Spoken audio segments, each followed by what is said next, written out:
Thank you very, very much, ladies and gentlemen, and a special thanks to Julia Jecker and KPFK and each and every one of you that has communicated with someone else to get someone else out here tonight.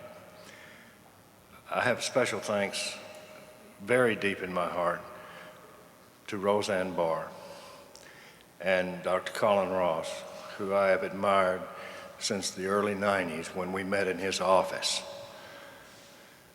His work has been unique among all the psychiatrists and psychologists that I've had the good fortune of meeting around the world.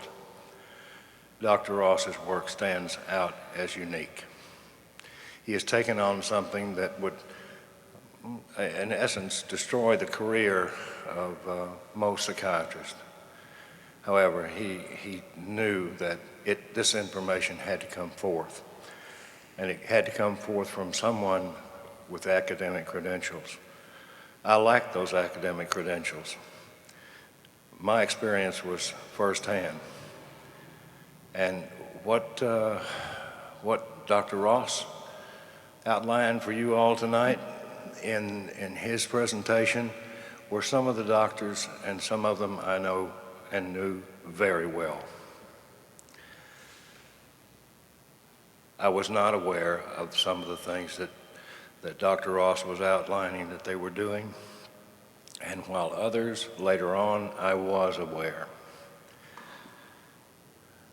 Briefly, in 1966, when the Vietnam War was heating up, I was not that good of a student, and I knew that I was going to be drafted. And I really didn't want to become cannon fodder. However, I was very fortunate, and cutting straight to it, I applied for a job as an engineer, and I'm not a math guy. I applied for a job as an engineer working for the Ampex Corporation out of Redwood City, California. And ironically enough, out of hundreds of candidates, because that job was something of an unusual job, it would get you a deferment because you would be serving your country without having to go over and have your head blown off. I was accepted. And for the first 6 months of my job, I didn't have a job. I went through batteries of psychological tests 3 times a week by as many as 5 different doctors. Some were psychiatrists, some were psychologists, and I'm sure that the names that I had, not one of them was real. I began to see the pattern in the questions that they were asking. And then one of them confided in me. He said, you know, of course, since 1952, Mark, the United States government, though computers were very primitive, if even existent at that time, they nevertheless kept track of all of the children enrolled in public schools that had either special needs or they had special talents. And my special talent was I couldn't talk. And it was not from lack of vocal cords. It was the fact that I stuttered so horribly that I just gave up. This was something that the government became very interested in because I lived in my head until I was about 16. And I was fortunate to get some speech therapy and learn how to talk. So the government recruited me. And what I saw over the next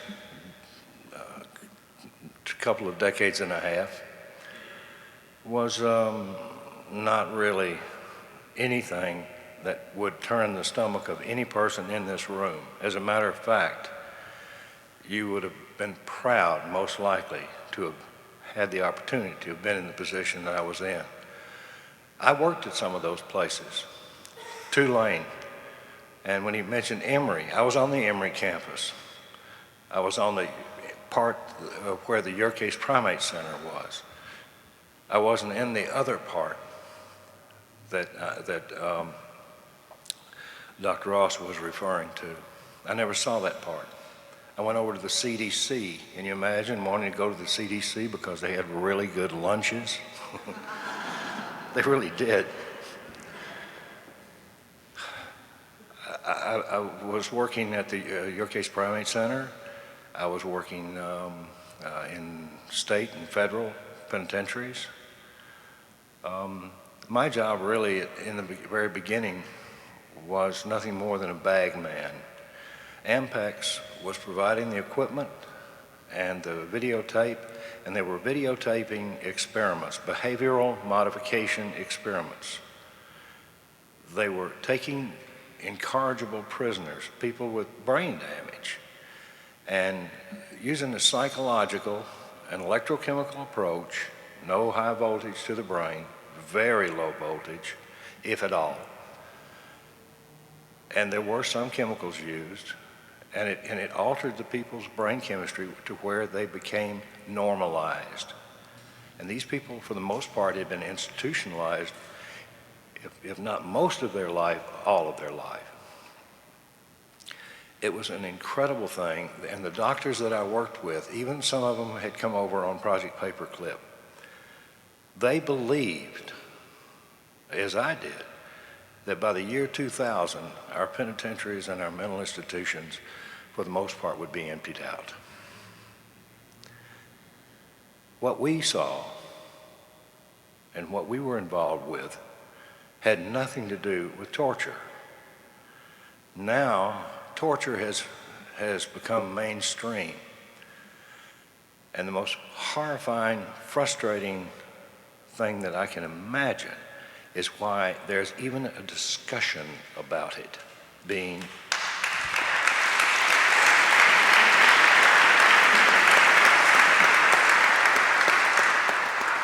a tool to extract information. You don't extract intelligence using torture. I mean, this has been known since the Inquisition. I mean, this has been around forever. You program information in using torture.